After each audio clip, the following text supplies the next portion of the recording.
The number one ingredient that you have to have that is more important than any herb, any root, any oil, any water, any air, any fire, like any element, the number one ingredient that you have to have in every single working is going to be your personal power, your personal intention behind the magic. I have come across so much content that talks about work not working, conjuring not conjuring.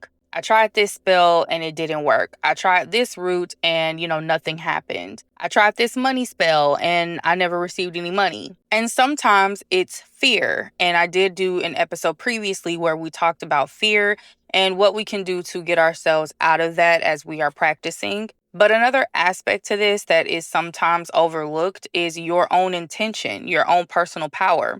So everything that we utilize in hoodoo has its own personal power. When you are using salt, when you're using rosemary, when you're using alfalfa, when you are using jezebel root, whatever it is, it has its own individual power, right? That's the reason why you would go to collect that particular item and you would want to use it. But in order for that herb to be activated, it has to be activated by you. So if your personal power is not activating that herb or it's not activating that particular spell or that particular candle, it's not going to work. So I want to talk about some things that we can do to make sure that your intentions stay fully, heavily integrated and involved in any sort of work that you're doing.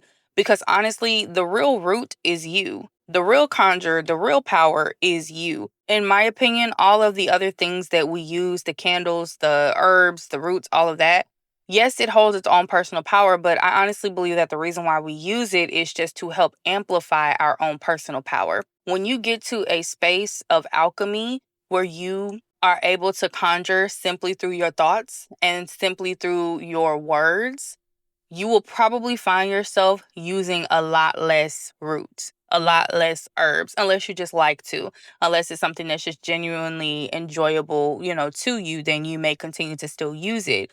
But once you start to really strengthen your own personal inner goddess, you will find that a lot of the tools and the herbs and things that you used to use, you're not using them as much. And it's really just because you don't need to anymore. You know where your power really lies. But for those of you, including myself, that still like to use herbs, that still like to use roots, or that want to, or maybe you feel like you do need to, let's go through some very easy ways that you can make sure to consistently integrate your personal power, your intentions into the things that you're doing. That way, you won't be one of these people on the internet talking about that spell didn't work. I didn't get no money. So, the first suggestion that I have for you in terms of incorporating your personal power into all of your workings is utilizing your voice. Your voice is going to be the simplest way to put your power into your spells. Prayer, the book of Psalms, singing hymns, those things have been heavily used by our ancestors. And sometimes, y'all, that was the only thing that they had. Sometimes the only thing that they could do was sing a hymn. The only thing that they could do was read scripture and chant scripture. Sometimes all they could do was clean and talk about how the Lord was going to make a way for them. But because they had the intention, because they knew for sure and for certain that their higher power was going to make a way for them, that is what made it come to fruition. That's what made it come to pass. I remember when I first started my hoodoo journey, I was quite resistant in utilizing the Bible. And that was because I still carried a lot of church hurt. I was a Christian for the bulk of my life. And then, when I was, in my 20s, I think it was, I decided to, remove myself from the religion. And when I removed myself from that religion, I definitely carried a lot of church hurt. I felt like the church, Christianity had done so many wrong, negative things in terms of just keeping, Black people down and women down. It really was bothersome to me. And so I pretty much did everything I could to, reject Christianity. But once I started to heal that church hurt, once I started to come to a better balance of things, and I remembered that my ancestors utilized the faith as a means for deliverance for them. They used it as a means for community, for love, for prosperity. They utilized the Christian faith and the Bible, for so many positive things. I basically had a decision to make. I could spend my time focusing on the church hurt and all the evil and the wrong, and they lied to us about pretty much everything. I could focus on that, or I could focus on the benefits and the blessings and utilize that for what it really is and incorporate it in with my goddess energy power that I now hold and my ancestor veneration practice, which is hoodoo. So when I really started to get a better grasp and get a better balance, that's when I started personally utilizing the book of Psalms and other scriptures in my hoodoo practices. But that's how you can start incorporating your personal power is by utilizing your voice. Incantations is a beautiful way to do this. Always have an incantation for your spell work. And I like to use the Bible in addition to, my own that I may write, but I like to use the Bible to really help me. And like I said, especially at the beginning of my hoodoo journey, once I started applying the Bible, that was very helpful to me because I did not always have an incantation available or ready. Just sometimes I just didn't have something. So a Bible verse was a beautiful way for me to incant over my workings. For those of you that may not know what an incantation is, in its simplest form, it's basically just a series of words that you're saying, you are repeating over and over. The word incantation is typically used in like spell work, rituals, things like that. But just think of it as like something like an affirmation. It's an affirmation that you are repeating over and over. But the intention behind it is more of like a declaration. It is something that you are stating. It is happening. It is coming to fruition. This is working for me, or this thing is happening. And so, to give you an example of this, one thing that I started doing, and actually I still do it to this day, is when I do any sort of money working, I love to recite two verses in particular. There's others, but these are like my main go-to. And that is Proverbs 10, verse 22, and Psalm 112, verses 3. Now, in the traditional King James Version, Psalm 10:22, it says something like, the blessing of the Lord, it maketh thy rich, and he addeth no sorrow with it. All the TH at the end, right? Rewrite these verses, girl. When I tell you that was a major game changer for me when I started rewriting the verses. So I am a firm believer that the supreme power, the all-knowing, the ultimate creator, I believe that that is a mother god, Mother Gaia. And I think that, this idea of us serving a male, figure was definitely just a play for us to continue to push patriarchy. And in my life personally, the moment that I started really honoring the divine feminine, which was when I started to see so many things change and just a lot of miracles happen, my magic really started to get amplified. So for me personally, I do not address God or the supreme being as a man. So the way that I personally rephrase the Proverbs 10:22 is I would say the blessings of divine mother God make me rich and adds no sorrow with it. Also for like Psalms 112 and 13, and I keep that one the way that it is. It basically says that wealth and riches are in my house and my righteousness endure forever. Now, one other thing I want to suggest when you are rewriting these verses or these incantations, don't use words like they, he, she, we, unless you are talking about like you and another person, you and your family. I personally love to utilize I, me, or my name. I will integrate myself even in with the scripture because I'm not talking to or talking about anybody outside of me. So that's something else that I have found to be very, very helpful is that I will rewrite the scripture in a way that I talk. I talk black sometimes. That's what they call it, y'all. I talk black. I may use a little different colloquialisms or, I may have a different vernacular for how I want to say something. So I like to write out the scriptures in the way that I speak. Not only does it make it easier for me to remember, but that's my way of putting my own personal like razzle dazzle into my work when I'm speaking over it. So let's say though that you don't want to use scripture, you can absolutely use affirmations. So if you want to write down your own affirmations and just use those as your incantations, you can definitely do it. I would just say that it's just really important to make sure that these are affirmations that you genuinely believe. So let's say, for example, you're trying to, conjure money. Well, if you don't truly believe that you can make $1 million, if you really cannot see yourself being a millionaire, and that doesn't just mean having money in your bank account. or having a nice car, having a nice house, or going on a shopping spree. That also looks like managing $1 million. That also looks like knowing how to properly maintain that $1 million. How are you protecting it? How are you investing it? If you cannot see yourself being a steward over $1 million, then you probably don't want to write and incant the affirmation, I am a millionaire. And that is okay. There's nothing wrong with that. You have to be honest with yourself, because obviously your inner self already knows the truth. Your subconscious already knows the truth. Your ancestors, your spirit team, everybody already know what's up. Y'all have heard me say this before. So there really is no point in lying, otherwise you're just lying to your ego, and, that doesn't serve you.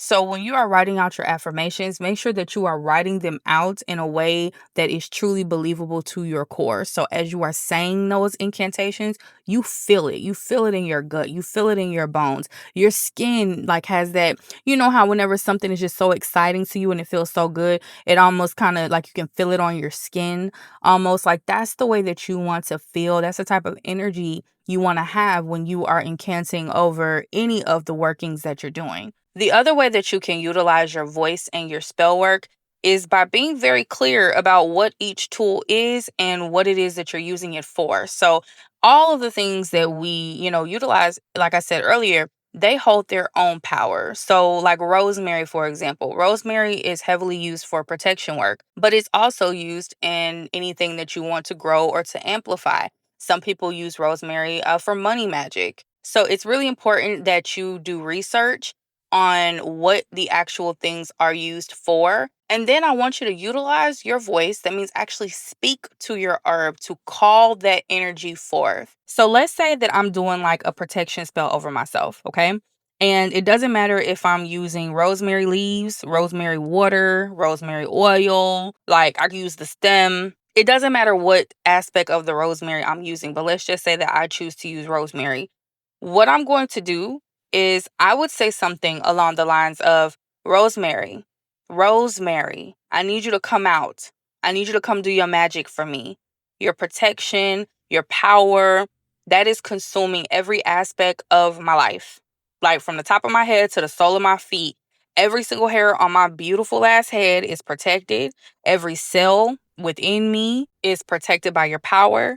Like, I call you to come and work for me now. Protect me from anything, protect me from everything. Thank you so much for protecting me. Thank you for protecting me from anything that might have been sent my way to cause me harm or discomfort, confusion. Like, thank you for your defense against anything that don't serve me.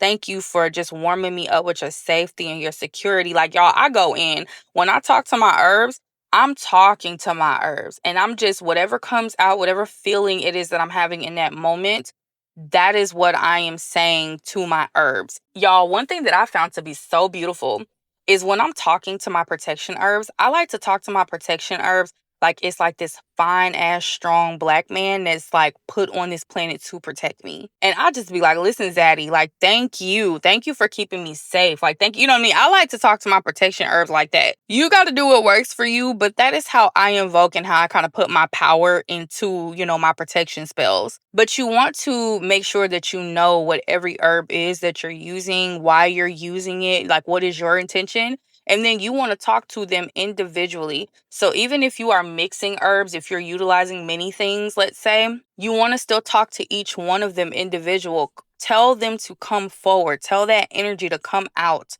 It's time to get to work now. And at the end of, me chanting it or basically telling you what I need to do, I always love to say thank you. I personally think that gratitude is a beautiful, beautiful thing. So I personally like to, say, thank you so much for protecting me. Thank you for clearing all of the negativity, all the bad habits, the gossiping energy, the toxic people, the whatever, et cetera, et cetera. Like, I like to, give thanks for what I know is about to happen in my life. Another way that you can utilize your voice to invoke your personal power is through singing. And this actually is going to even lead me to my second point. So the power of singing, not only does it activate your throat chakra, that also activates your creative life force energy. And what do you need in order for something to come to fruition? You need creation. So this will be very, very good for you, especially if you're someone who already likes to sing, if you're a musician.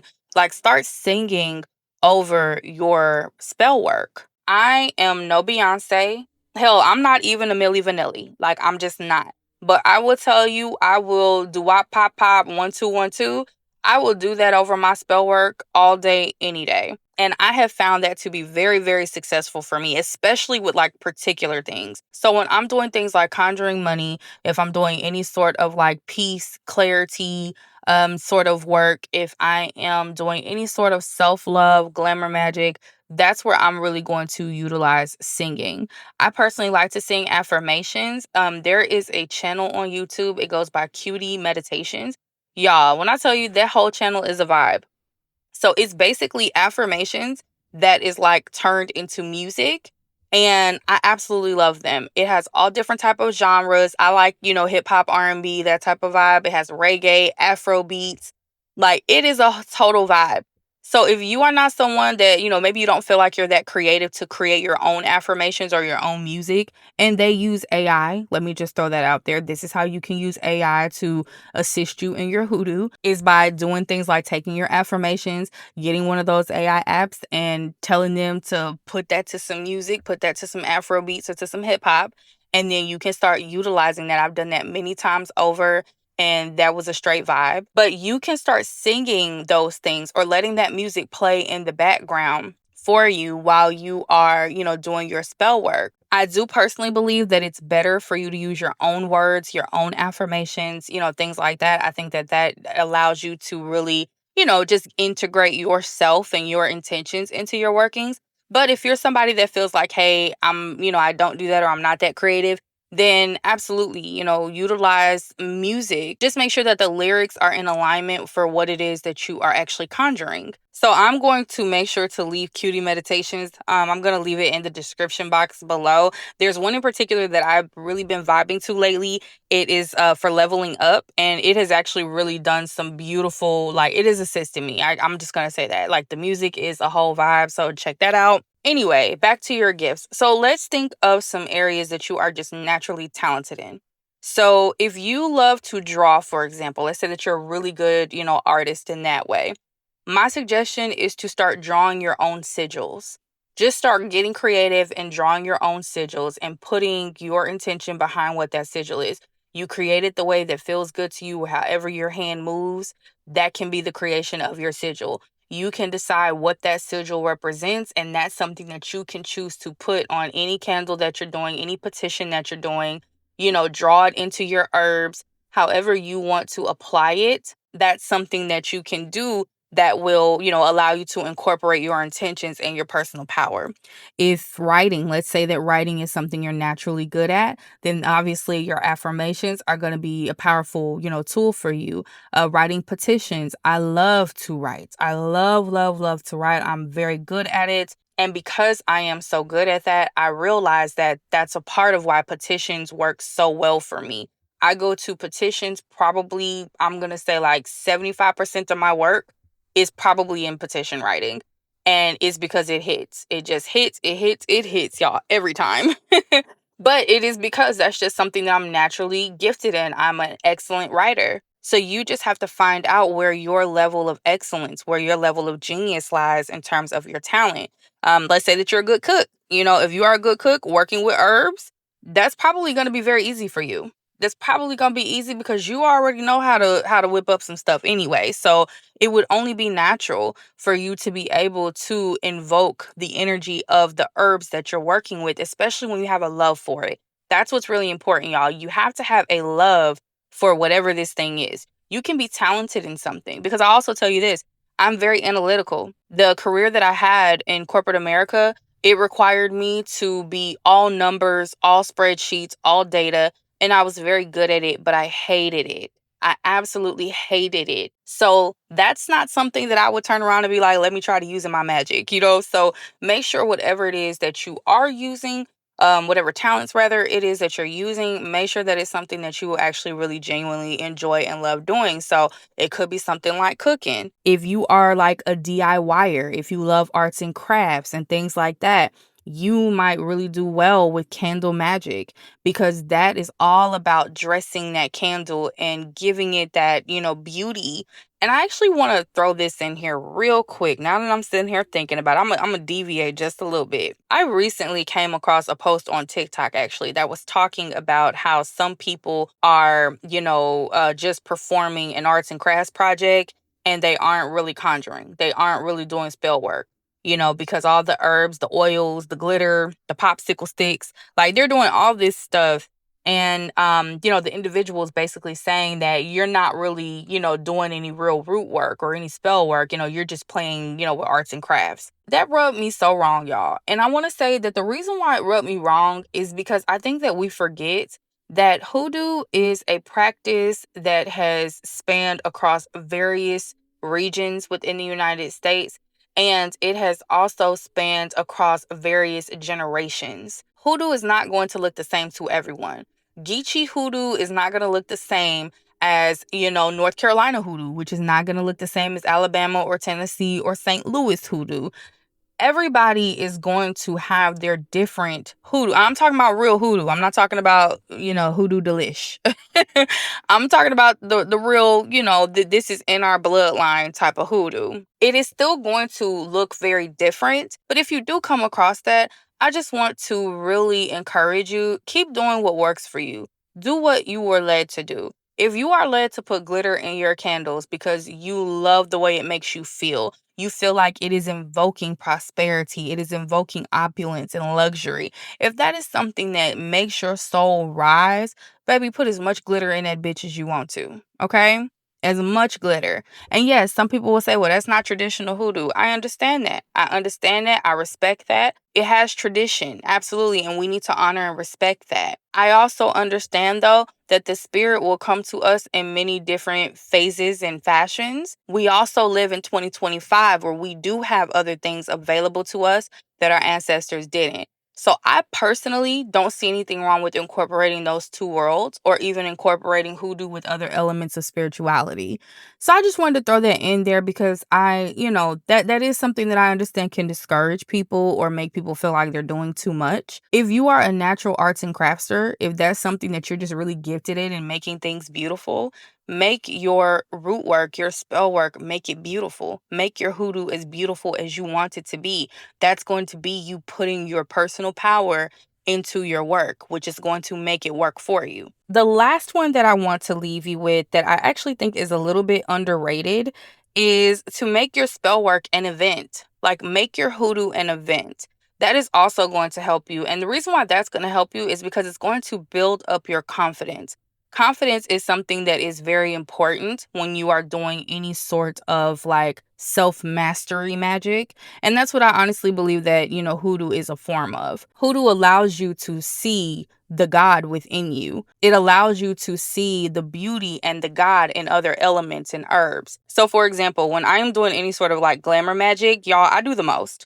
Now, I personally believe that women should be engaging in some sort of glamour magic, some sort of self-love, magic all the time, which I have a different episode for that. We'll get into the details of why. But when I tell you I do the most when it comes down to glamour magic, I will put on the sexiest thing that I can find. I got my sensual music playing to just kind of uplift my femininity. I love those songs where there's like a man that is like proclaiming his love for a woman. I will, get ready with a bubble bath. I'll do a sensual shower, is what I call it. Sometimes I will go as far as giving myself the little rose petals, the candles. Like, I'm married, so oftentimes, like, I have to wait until my husband leaves the house in order to do this, because otherwise he gonna think it's for him. And no, baby, that's for me. That's all me. So these type of actions are really going to help with amplifying your power. It's going to amplify your confidence. So make your hoodoo an event. Allow yourself to feel it before you even start putting in the spell work, before you even start getting your materials. As a woman, as a goddess, when you feel sexy, when you feel admired, when you feel, beautiful and powerful, all of those things, that's really going to boost up your confidence. Like, confidence is important in any sort of spell work or any sort of hoodoo. You need your confidence in combination with the confidence in whatever that element is that you're using. So make your hoodoo an entire event. Like, and it's an event that is dedicated to you, honoring you to amplify and beautify, magnify your life. I am what you would probably consider a selfish hoodoo practitioner. And the reason why I say it's selfish is because I do believe that, women, we really need to utilize this magic for the enhancement of our own personal lives. That's why I'm not really a believer in, like, get back my ex, or let me go and hex such and such person, and anything that really has to do with other people, unless it's going to benefit and amplify my life. I'm not really interested. Like, I'm not going to waste my root work on you. That's the way that I see it. And that is because I honor the goddess that lives within me. And that is my hope and my prayer for you, that you utilize these tips, utilize your spells, utilize your magic to honor the goddess that lives within you, to make your life better first and foremost. Then you can utilize your workings. And that's why I love, like, practitioners so much, because the good ones, the ones that you can see that their work actually works, look at their lives. Look at their lives. That will tell you what works and who's just playing, because you can actually see it in their day-to-day lives if you know who they are. If you're somebody like me that likes to stay behind the scenes, we like to keep it hidden, then of course, you never know. But I know, and that'll be the same for you. You will know, because you'll be able to actually see it in your life, the things that are working for you versus the things that don't work for you. So I know that these tips helped somebody out. Go out there, just go sprinkle your magic everywhere, girl. Amplify, boost up that confidence, and do not forget that your intention is going to be the number one key ingredient that you're going to need for any sort of work that you choose to do.